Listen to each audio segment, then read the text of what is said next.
Someone without a teaching certificate might be leading your child's classroom when they return to school. And one educator advocacy group says the new program that allows this isn't a bad idea.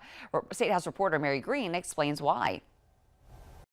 South Carolina has been grappling with a statewide teacher shortage for several years. Now lawmakers have implemented a new tactic to try to turn it around by putting non-certified teachers in classrooms starting this school year.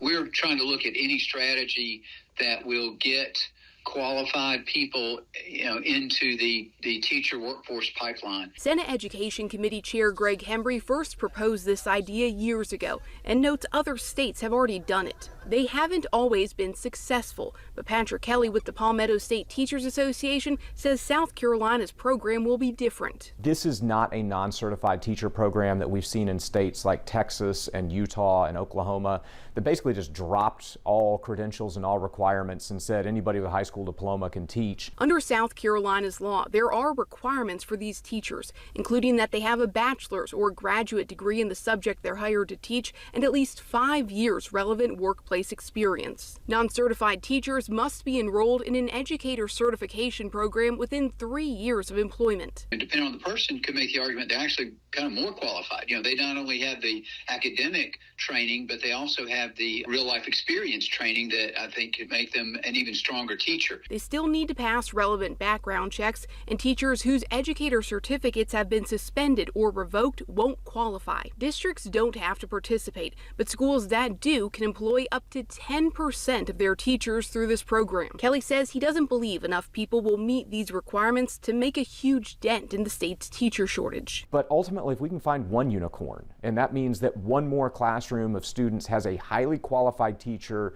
in a classroom that otherwise would have been vacant, then if that moves the needle for those 25 to 30 students, I think it's worth trying a 5-year pilot to see if it works. And if the program works, lawmakers can extend it past those initial 5 years, but if not, the pilot will automatically end in 2030.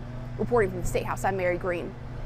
And the law requires the State Board of Education to develop guidelines for the program so districts can start participating if they want. The State Department of Education tells us those aren't finished quite yet, but they are being worked on.